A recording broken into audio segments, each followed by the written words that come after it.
Hey everyone, welcome back for another special episode of the Adult Autism, a Spectrum of Uniqueness podcast. I've been doing a series of podcast episodes, if you haven't been listening lately, entitled Autism Myth Courtroom, where we take a look at some common myths pertaining to autism and put them to the test in a courtroom trial sort of way. And one of the things I've come to appreciate while putting this series together is that most autism myths don't begin with like bad intentions. It's like they usually begin with an observation. Here's what I mean. Someone notices something that seems true. They draw a conclusion, and over time, that conclusion becomes accepted as fact. It's that easy. Well, today's case fits that pattern. If you know an autistic person, there is a decent chance you've seen them, maybe step away from a gathering a little earlier than everyone else. Maybe they don't accept every invitation, like to a birthday party or, whatever it is. They might actually seem happiest spending time by themselves on the weekend with no particular agenda. Now, all those are observations you may have made of them, but what isn't obvious is what those observations mean. I've often wondered whether we sometimes answer the wrong question, and here's what I mean. We notice what someone does, and before long, we've convinced ourselves we understand why they do it. Sometimes we're right, but other times we're just filling in the blanks and assuming we're right, but maybe totally off base. And that's the question before the court today. Today's charge is this: autistic people prefer to be alone. Let's begin with the prosecution's argument. At first glance, it isn't difficult to understand why this belief has been around for so long. If you mostly notice what happens on the outside, in other words, by just observing a person's behavior, the conclusion almost seems to make itself. Someone leaves early, they decline an invitation. You notice them spending a lot of time by themselves, and what do? You kind of connect the dots and conclude that relationships simply aren't that important to the person. I think that's a reasonable place to begin, but it's definitely not the right place to stop. Now, let's consider the defense. The defense agrees with the observation. Many autistic adults do spend more time alone than many non-autistic adults. Where the defense parts company with the prosecution, though, is over the interpretation. Over the years, one pattern has, caught my attention.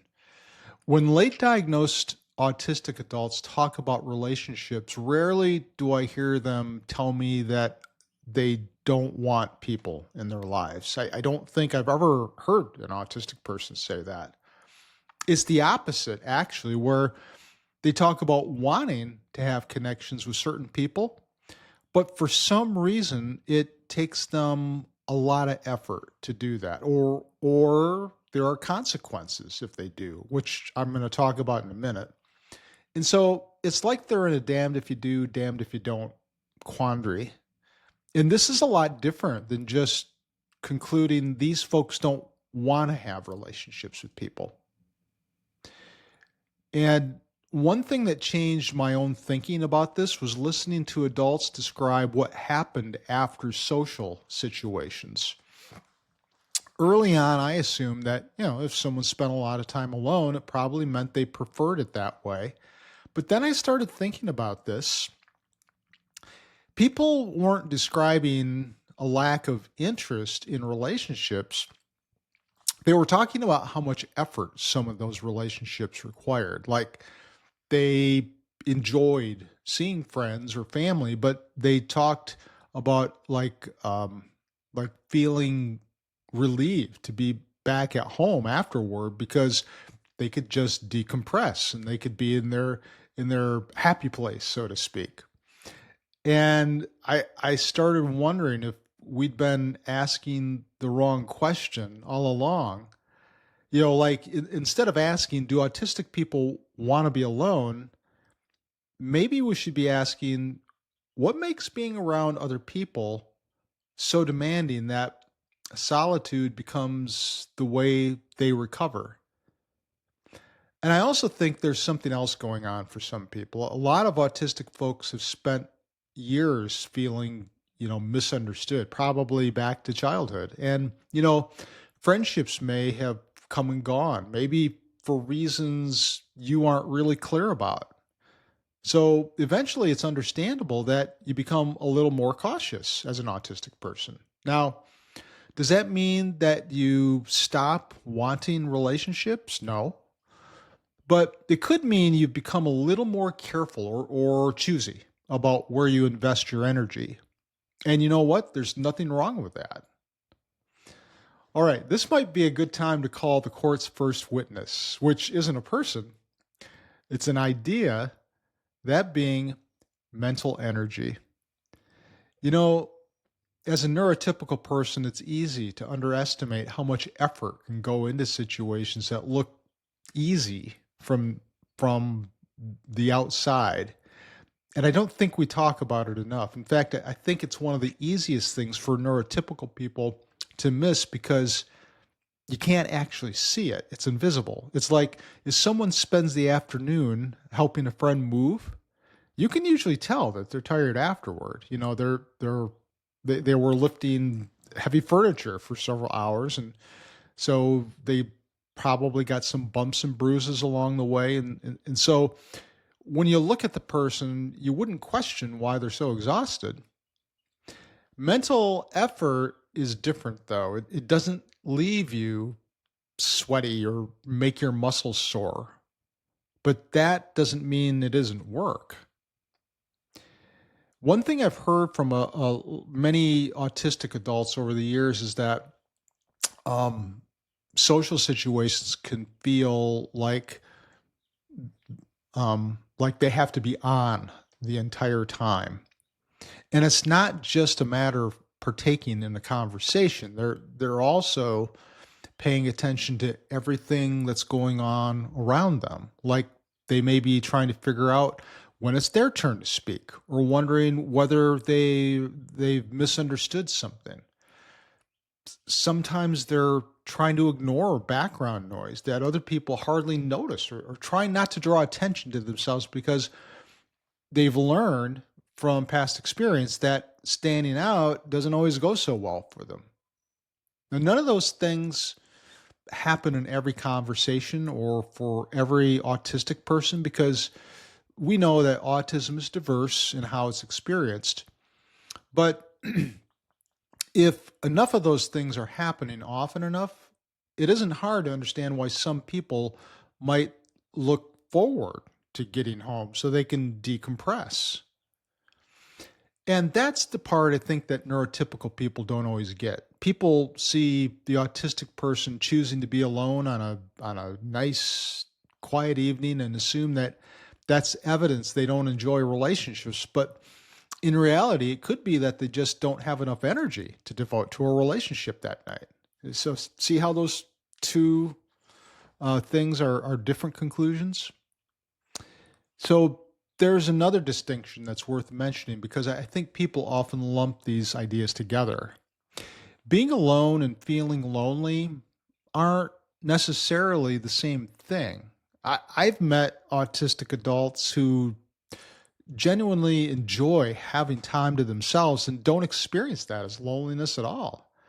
And I've met others who feel lonely but still choose to spend time alone because at least for the moment, that's it's less draining than trying to navigate a social situation. Those are really different experiences. Let's stay with that idea for a minute because I think it's important. Most of us have probably had experiences where we enjoyed doing something and still felt completely worn out afterward. Maybe you spent the day with extended family during the holidays or gone to a theme park or wedding. And you may have really enjoyed yourself, but by the time you got home, all you wanted was some peace and quiet. And nobody would conclude that you don't like your family or that you never want to go to another wedding. They'd probably think that you had a full day and need some downtime. I've kind of wondered whether we extend that same generosity when we're thinking about autistic adults, or do we stop at the behavior that we're observing? Do we see an autistic person spending time alone and assume we already know the reason? That's where I think the prosecution's argument begins to lose some of its strength. The observation might be accurate, but the interpretation, not so much. And as I'm saying all this, I don't want to I don't want to say this. I don't want to overcorrect. And what I mean is I don't want you walking away thinking every autistic person spends time alone because they're exhausted. That's not true either. Some people enjoy having more time to themselves. The point I'm trying to make is that we shouldn't assume we know the reason just by looking at the behavior. That's what it boils down to. Two people can make exactly the same choice for completely different reasons. And unless we take the time to understand what's going on beneath the surface, it's easy to draw the wrong conclusion. So before the court reaches a verdict, I'd like to leave the jury with one final thought. Think about two people for a moment. One person says, I can't wait to have a quiet evening by myself. And another person says, I need a quiet evening by myself. Now, those may sound almost identical, but they aren't necessarily describing the same experience. One may be talking about preference, but the other may be talking about recovery. And if we don't recognize the difference, we can end up misunderstanding what we're seeing. I've learned over the years that one of the easiest mistakes to make when evaluating behavior is to assume we already know what motivated it. So sometimes we do, but sometimes we don't. And that's true in psychology, and it's also true in relationships. And I think it's especially true when it comes to autism. So having considered the evidence presented by both sides, the court is ready to reach its verdict, and the court finds the myth that autistic people prefer to be alone guilty. Not because autistic adults never enjoy solitude, many do. The myth is guilty because it confuses behavior with motivation. It's like judging a book by its cover, Spending time alone doesn't necessarily tell us why someone is alone. Whether it's a preference or recovery, sometimes it's just the healthiest choice that a person can make after, giving everything they had to people throughout the day. Okay, before we adjourn, I'd like to leave you with a word of wisdom that relates to what we've been talking about. When you see an autistic person choosing solitude, be careful not to assume you already know the reason. When you see an autistic person choosing solitude, resist the urge to assume you already know why. Curiosity almost always leads to better understanding than assumption. Court is adjourned. Okay. Just a reminder that I currently have some additional evaluation appointment slots available in my private practice, but time is running out. I'm offering a special evaluation rate through July 15th, 2026. I'm making this podcast today on July 7th, 2026. So just about a week left. And if you've been considering a psychological evaluation to formally confirm an autism diagnosis and you'd like more information about the process, just shoot me an email at chris@chrisquarto.com and mention the podcast, and I'd be happy to answer your questions. That email address again, chris@chrisquarto.com. I'll see you next time for final session of Autism Myth Courtroom. And don't forget, your uniqueness is awesome.